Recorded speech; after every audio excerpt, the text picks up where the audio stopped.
View the following spoilers with discretion, my friends. Sometimes you have to fight battles, and it's how you fight those battles is what matters.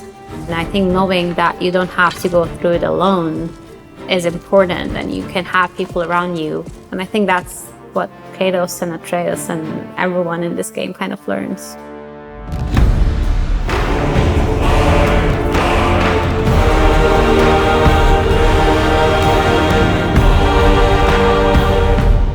My name is GOWR. I am the AI lead and the narrative tech design co-lead on God of War Ragnarok.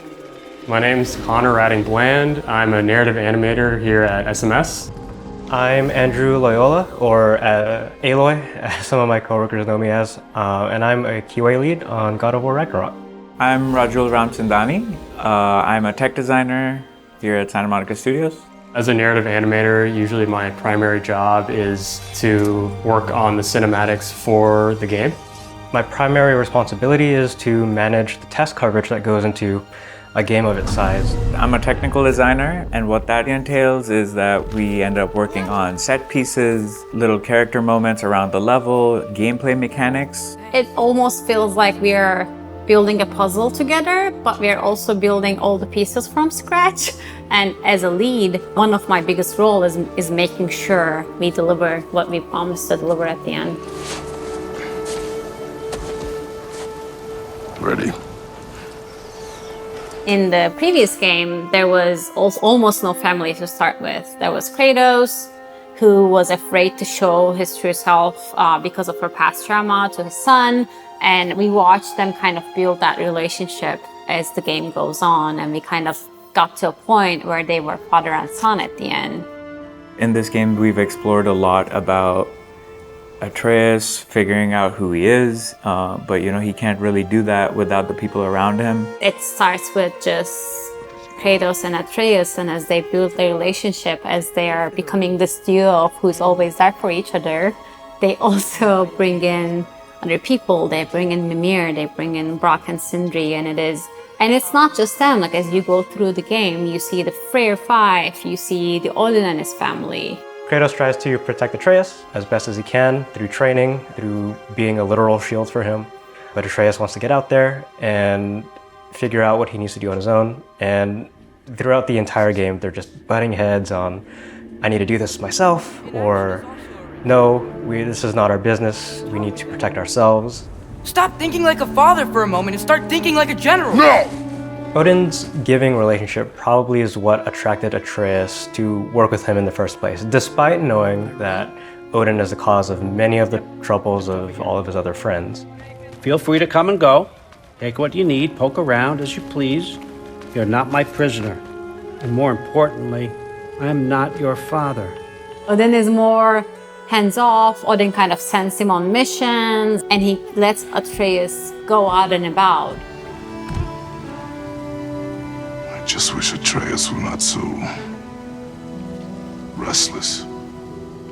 That separation and Atreus being away for a while kind of also allows Kratos to learn that sometimes being overly protective is not always good. You need to give some space to your kids so that they can figure out who they are. And I think that's a very good change for Atreus in the beginning, because he feels like this is someone, letting me do my own thing. But we kind of figure out later on that Odin is only warm up until a point when your usefulness has run out. And that's when we see his true colors, and Atreus kind of realizes that everything that Odin has given him, while maybe useful, is a facade. Thor was really great. I learned a lot from him. You learned something from him? Really now? Okay. What did you teach the kid? Nothing. What could I possibly teach him? Exactly. Found family as a theme started back in the first God of War in the Norse series. Mémir, towards the end of the last game, mentions that we couldn't really do it without help from Brok and Sindri and you, Atreus, and you, Kratos. The concept of found family means a lot to me, because all my family and my friends that I grew up with are back in Turkey. It was just me and my husband for a very long time. I think a lot of what this game talks to is about accepting each other and realizing that the people around you can be your family. We've gone through that. We've built our families through my coworkers in the studio who are my friends now. And I think that is what's happening in this game too. Whether it's Kratos, Mimir, and Atreus and Angrboda, or Brock and Sindri being your weird uncles, it's about accepting each other for who we are and realizing that those characters are all that they've got. Well, come on then. Let's get him something that fits at least. Kratos, he calls Mimir by his name instead of calling him Head. That is a huge step up. He guides Kratos and Atreus pretty faithfully throughout the entire game, trying to see past their faults and challenging them whenever they have pretty poorly formed ideas. Kratos welcomes a lot of the help that Sindri and Brock offer without too much challenge. There's that found family and the growth of trust that we see throughout the entire game, a lot more than we did on the first God of War in the Norse series. Well, don't go getting too cheery about it. But with how Atreus' relationship is with Kratos in the beginning of the game and kind of how it develops in the first half, you start to notice that Atreus and Sindri become close.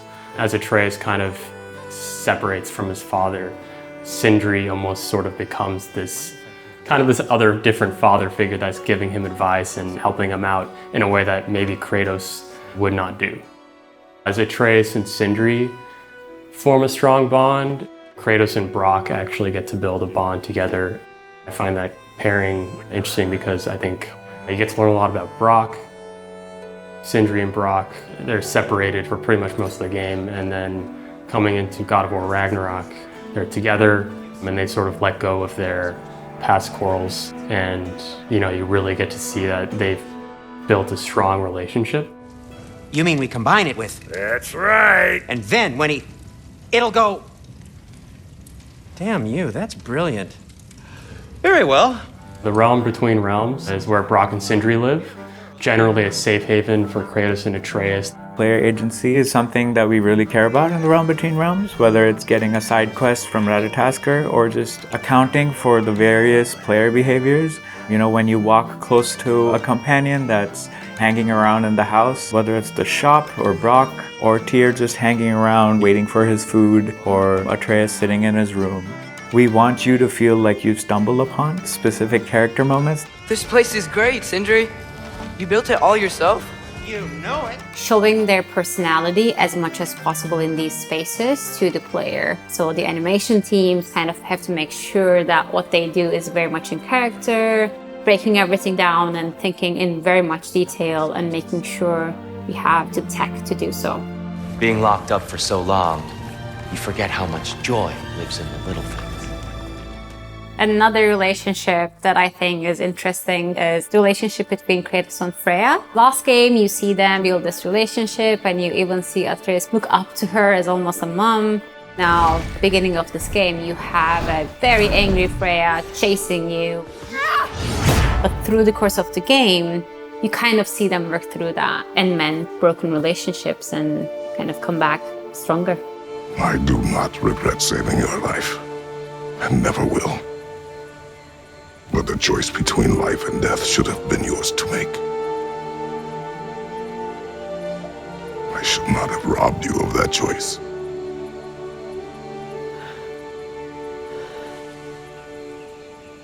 So you got Freya, and then you have her brother, Freyr. We sold my sister to that prick. We broke it a piece. Oh. Did you now? Where is it? The key element between those two is when Freya left to be with Odin, they separated. Freya, as we know from the previous game, went to go marry Odin as a potential solve to the Aesir-Vanir War, and Freyr was left to pick up the pieces. On one hand, Freyr was dealt a bad hand. He wasn't a natural leader like Freya was, and kind of blamed her for a lot of the hard times that he fell upon. Both of them thought they were trying to do the right thing, and the other thought that it wasn't the right thing to do. In this game, you kind of find out that Freya felt abandoned by Freyr, and you get to see those two come together and be a strong family again. abandon you. Oh, Freya. I mourned you.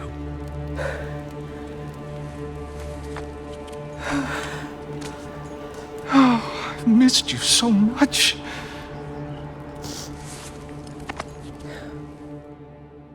Like how Kratos and Atreus rely on their found family throughout the entire game, the people and development team at Santa Monica Studio, we're all there to support each other and really make the best game that we can make. I've had to move across the world essentially to a different country, and you end up being away from family a lot of the times, and your friends become your family. I think that's something I've hopefully have helped relate in the game as well.